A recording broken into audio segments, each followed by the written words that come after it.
Ce patron se prépare à la guerre des prix en 2025. Le PDG de Xpeng a prévenu ses équipes qu'une guerre des prix sans précédent éclaterait dès janvier 2025. Xpeng prévoit d'accélérer son internationalisation en doublant sa présence à l'étranger. De 30 pays aujourd'hui, l'entreprise ambitionne d'être active sur plus de 60 marchés d'ici fin 2025. Alors Xpeng, ils font beaucoup de com en ce moment, hein. Ils s'associent avec des youtubeurs, etc. Donc on a vu ça précédemment avec Max BLV notamment, qui lui prête, il lui prête 1 an le Xpeng G6 là. Donc clairement, ouais, ils ont décidé d'aller franco sur la communication dans tous les pays européens. Ils veulent vraiment s'imposer parmi les marques chinoises, hein, clairement. Donc voilà. Et la guerre des prix éclatera dès janvier. Dès maintenant, là, ça y est, c'est parti la guerre des prix. Bon, ben on va voir ce que ça donne. Est-ce qu'ils vont baisser leurs prix en France et dans les autres pays européens et pas qu'en Chine, du coup? On va évidemment suivre ça de près. Après, ça a l'air plutôt de qualité, hein, Xpeng, donc ça paraît moins cheap que MG, par exemple. Mais par contre, c'est un peu plus cher aussi. Ouais, ciao. La Norvège, le paradis des VE. 89% de voitures vendues en 2024 étaient des électriques. La part de marché est insolente quand même, hein. En 2024, il y a eu 128 691 nouvelles immatriculations, toutes motorisations confondues. Les véhicules 100% électriques dominent les ventes avec une part de marché de 88,9%, 114 000 unités. C'est une augmentation de 9,4% par rapport à 2023. L'objectif est d'atteindre 100% de voitures neuves en 2025. Selon l'OFV, la Fédération routière de Norvège, l'objectif n'a pas été atteint, mais aucun autre pays ne s'approche d'une proportion aussi élevée de voitures électriques. Étant donné que les modèles thermiques ne sont pas interdits à la vente, l'agence estime qu'il sera difficile d'atteindre les 100%. Parmi les avantages proposés, il y a notamment l'exonération de la TVA pour les voitures électriques. En parallèle, les taxes sur les nouvelles voitures thermiques seront plus élevées à partir du 1er avril 2025. Mais il y aura probablement toujours quelques réfractaires qui souhaiteront un véhicule essence, diesel ou hybride. Sans surprise, c'est le modèle Y qui arrive en tête. Il y a eu 16 858 immatriculations de ce SUV, ce qui correspond à une part de marché de 13%. Soit plus que toutes les voitures non électriques réunies. Ça, c'est un chiffre incroyable aussi. Il a toutefois perdu du terrain par rapport à 2023. L'année dernière, c'était 23 000 exemplaires. La modèle 3 a progressé. 7 264 immatriculations, une part de marché de 5,6%. Il n'y a pas un tableau, là? Non, il n'y a pas de tableau. Bon. Ça serait quand même plus visuel de mettre un tableau. Je sais pas, encore une fois, pourquoi ils le font pas, j'en sais rien. Ils sont peut-être payés à la ligne, hein, remarque. Donc X30 7229, Volkswagen ID4 7222, BZ4X 6000 quand même, devant le Skoda Enyaq, la Nissan Ariya et l'ID3.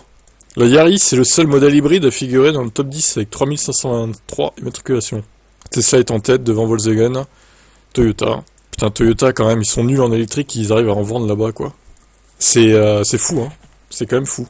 MG arrive quand même à se frayer une petite place, mais ils disent après que les constructeurs chinois ont encore du mal à se faire une place dans ce marché. Dans le top 20, on retrouve BYD et Xpeng. Le premier est à la 13e place avec 2669 unités vendues. Xpeng est 15e avec 1962 unités vendues. Renault n'apparaît pas dans le top 20. Seul Peugeot y figure à la 6e place, avec 1939 véhicules vendus sur le sol norvégien. Et c'est vraiment étonnant. Non. Mais bon, de là à dire quand même que Toyota, ils vendent plus en électrique que Stellantis là-bas. Aïe aïe aïe aïe aïe, c'est quand même un aveu d'échec. Hein. Est-ce à dire que les Stellantis électriques sont moins bien que les Toyota électriques? Je vous laisse débattre dans les commentaires. En tout cas, c'est impressionnant la part de marché là-bas. Et je pense que ça va dépasser les 90% fin 2025 à mon avis. On fera le point l'année prochaine, à la même période. Ciao. La BYD communique ses chiffres de vente pour 2024. La firme de Shenzhen a écoulé 4 250 000 véhicules électrifiés. Donc, ils computent les 100% électriques et les hybrides rechargeables, évidemment. Un chiffre en hausse de 41,26% par rapport à l'an dernier. Ils ont battu leur record de livraison avec 514 000 unités écoulées en décembre. C'est la 3e fois que BYD dépasse la barre des 500 000 unités vendues sur un mois. C'est aussi le 7e mois de record consécutif. Le constructeur chinois est en forme.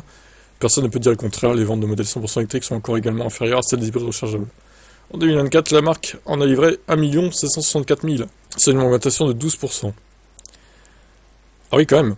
Les PHEV se sont vendus à hauteur de 2,4 millions. Donc 1 764 000 VE 100% électriques et 2,4 millions de PHEV. C'est étonnant. C'est étonnant. Alors, ils doivent bien marcher, leur modèle prolongateur d'autonomie aussi. BYD a vendu 417 000 autos en dehors de ses frontières au cours de l'année passée, une augmentation de 71% qui reflète bien la stratégie d'expansion de la marque. Le levier de croissance se trouve sur les marchés étrangers. Le constructeur construit justement des usines un peu partout dans le monde. À ce jour, il n'y a que KTL qui fait mieux que BYD au sein des batteries. En Chine, à eux deux, ils détiennent 70% du marché chinois. Ils ont produit 194 gigawattheures. Une augmentation de 29% par rapport à 2023. Bon, alors quand c'est qu'ils vont faire la bascule que les VE vont plus se vendre que les hybrides rechargeables. Parce qu'au final, quand tu regardes les chiffres des VE, c'est pas si impressionnant. 1,7 million, c'est bien, mais c'est quand même les hybrides rechargeables qui font tout augmenter, quoi, hein, clairement. Qui boostent le score, quoi. Donc, bon, à voir en 2025 ce que ça donnera pour BYD. Volkswagen fait des promos sur ses modèles électriques en janvier. Des rabais pouvant atteindre 10 000 euros. Le constructeur a mis en place le 2 janvier une prime éco de 4 000 euros sur les ID3, ID4 et 5. Ce cadeau se cumule au bonus écologique qui peut atteindre 4 000 euros si votre revenu va jusqu'à 16 300 euros. Donc, ça donne par exemple une ID3 pure Life Max à 28 490 euros avec le bonus maximum déduit. Un prix accrocheur pour une compacte qui propose une autonomie correcte de 388 km et un équipement généreux. Volkswagen met aussi en avant une ID4 pure Life Max à 34 500 euros. Un prix canon pour un SUV familial électrique. Mais attention, c'est avec la petite batterie, donc 363 km seulement.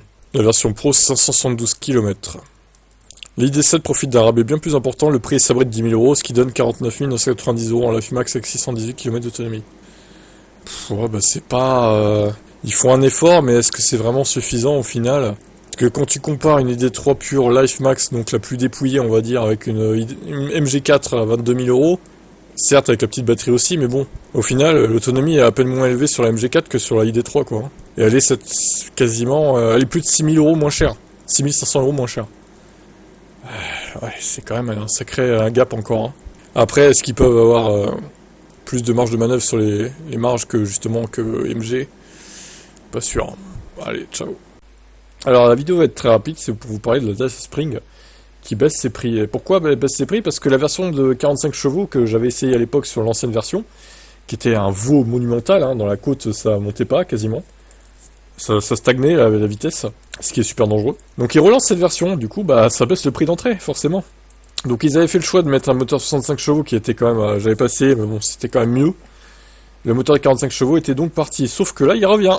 Donc à une puissance modeste mais qui convient à une citadine à l'usage essentiellement urbain et périurbain. La batterie a toujours une capacité de 26,8 kWh, 225 km de LTP. Des roues 14 pouces, c'est 15 pouces pour la version 65 chevaux. Il y a donc aussi les freinages d'urgence automatique avec détection des piétons, les cyclistes, le maintien dans la voie, le radar de recul, la surveillance de la tension, le conducteur, la reconnaissance des panneaux. On a aussi le régulateur de vitesse et les vitres avant électriques et le support pour fixer son smartphone qui devient la radio, qui se pilote depuis les commandes au volant. 16 900 euros, 2 000 euros de moins donc. La IC3, bah oui, du coup, meilleure autonomie. Hein. Elle peut avoir le bonus. Alors certes, elle est plus chère quand même, mais bon, elle est plus puissante largement. Hein. D'ailleurs, ils parlent pas du V2L dans l'article, j'espère qu'ils l'ont pas enlevé non plus, quoi. Parce que alors là, aucun intérêt de l'acheter. Hein. En vrai, la Spring, hormis le V2L qui est pas mal, mais bon, la petite batterie, ça veut dire, si vous étiez le V2L avec ça, avec cette petite batterie, ça va lui foutre des cycles dans la tronche très très vite, vu que ça fait que 26 kWh, c'est pas non plus très bon. À la limite, acheter une Dacia Spring d'occasion, hein, qui se trouve à 8-9 000 euros, parce que là, 16 900 pour 45 chevaux, désolé, mais c'est du vol, à l'étalage. Hein. Ah, puis les jantes dégueulasses, là, vraiment, c'est ni fait ni à faire. Hein. Elle est encore trop chère, hein, cette voiture, pour ce qu'elle offre en 2025, hein, désolé. Hein. En plus, elle est conçue en Chine, quoi. Il pourrait clairement faire un effort à, je sais pas, 12-13 000 euros pour la version 45 chevaux. Et 16 000 euros, bah, ça devrait être le prix de la version 65 chevaux avec l'équipement qu'elle a, quoi. C'est pas normal. C'est pas normal de la vendre si cher, cette voiture. Il n'y a aucun argument pour la vendre aussi cher. Bref.